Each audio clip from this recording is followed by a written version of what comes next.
Evolution of Iron Man. Tony Stark was your average genius billionaire playboy Genius, billionaire, playboy, philanthropist. and weapons dealer until he was ambushed and kidnapped by terrorists. Then, with the assistance of his cellmate, he transformed a pile of junk into an iron opportunity. This is the animated version of Iron Man. In the first Iron Man movie, Tony equips himself with a mini arc reactor, which also powers his armor to prevent shrapnel from entering his heart. His initial suit, the massive Mark I, is mostly bulletproof and has a flamethrower and missile launcher to protect against his captors, as well as jet boots capable of one flight to help in his escape. Tony, now free, pledges never to sell guns again and develops the titanium steel Mark II. This suit has the Jarvis AI system, repulsors and unibeam, a heads-up display, and increased flight abilities, but it ices up at high altitudes. This is remedied by adding gold alloy to the Mark III's suit composition. In addition to red coloring, shoulder-mounted weapons, kinetic micro-missiles, and more flares. Stark now meets his erstwhile business partner turned ironmonger in this movie. In Iron Man 2, the brighter, more streamlined Mark IV is briefly worn, as is the Mark V, which changes from a suitcase into a thin-plated red and silver armor that only possesses his basic ornament and is less durable.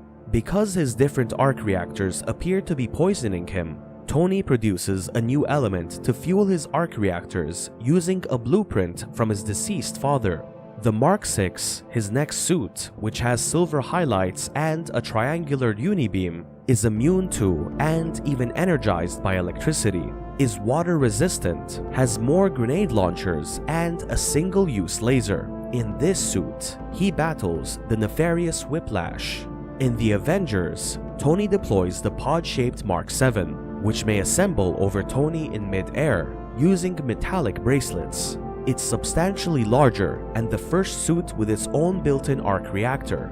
In addition to thrusters on the back to free his hands while flying, multiple-use lasers, and far more firepower to protect against invading aliens, it's also supposedly capable of traveling through a wormhole and nuking an alien mothership.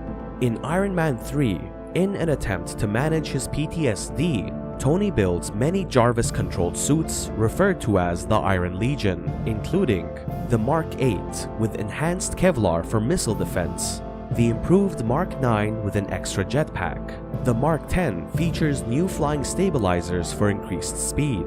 The Mark 11 is a stealth suit prototype with a more detailed helmet. The black and gold plated Mark 12 has a strong exoskeleton. The sleek Mark 13 is equipped with a strong rectangular arc reactor. The Mark 14, which is lighter for increased speed. The stealth suit Mark 15 camouflages itself slightly using panels that can transition from bright to dark. The Mark 16 has received major enhancements to its camouflage system. The larger Mark 17 with a bigger chest to accommodate a strong unibeam. The equally chest-heavy Mark 18, which also has the camouflaging system. The distinctively colored Mark 19, designed for agility and speed. The Mark 20, in black and gold, is capable of long-distance travel. The all-gold Mark 21, designed for high-altitude flying.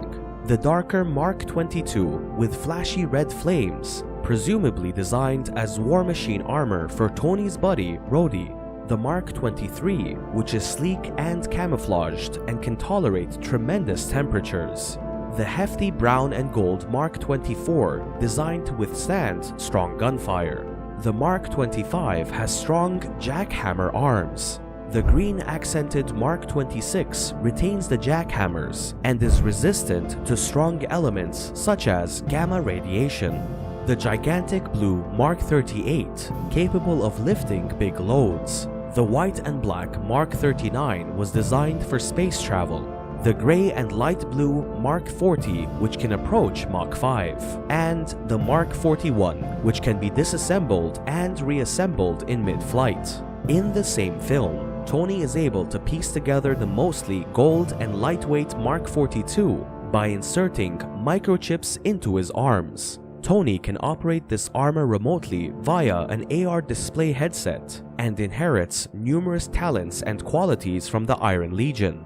This time, Tony fights an angry former geek with the assistance of his multiple armors. Following the fight, he destroys all of his iron suits to show his love for his lover, Pepper Potts, and then eventually receives surgery to remove the shrapnel from his chest, eliminating the need for his own arc reactor. The Avengers Age of Ultron version includes the conventionally colored Mark 43, which has infrared to see through walls and a sentry mode to help Tony while he's not wearing it. It can also be attached to the massive Hulkbuster armor, which comes equipped with a sedative gas sprayer and hydraulic puncher to pacify a raged Hulk.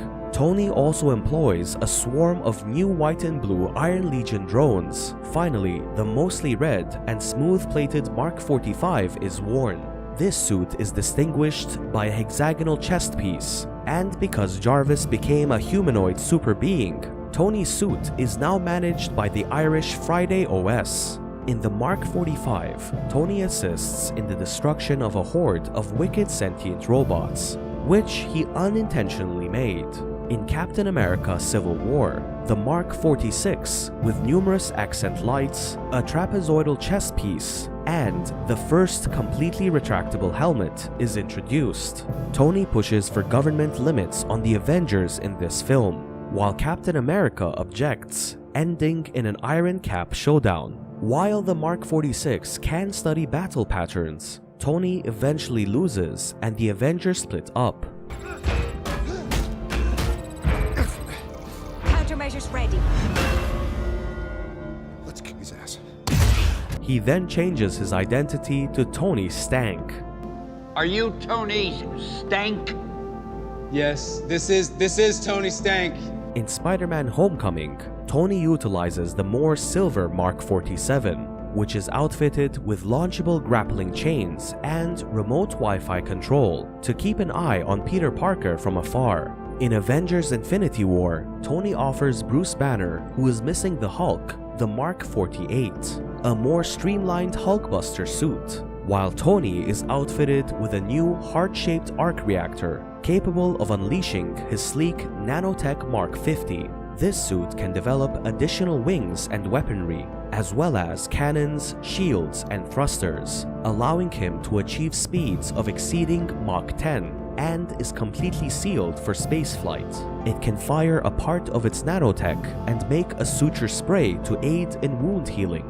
But none of this stopped Thanos from snapping away half of the cosmos. And finally, in Avengers Endgame, Tony is hungry and floating through space until he is rescued and taken back to Earth, where he builds a family with Pepper Potts. He gives his wife the blue and gold Mark 49 rescue armor, which has a displacer pack capable of emitting energy blasts. Meanwhile, Tony assists in the discovery of time travel and wears a gray and crimson quantum realm suit as he travels back in time to assist in the collection of the Infinity Stones, and bids a short hello to his father. His most recent iron suit, the Mark 85, has OG colored thighs and shoulders, as well as the ability to construct force fields and divert lightning attacks. This suit's gauntlets can carry the Infinity Stones he uses to snap Thanos out of existence.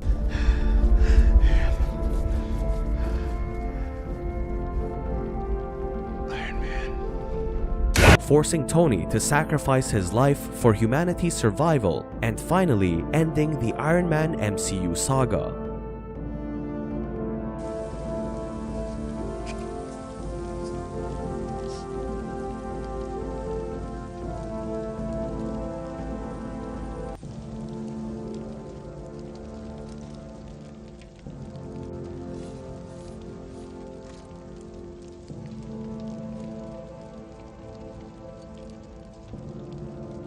So that's the end of the video. Make sure to like the video, subscribe to our YouTube channel, and press the notification bell so you never miss out on our next videos. Until the next video, take care.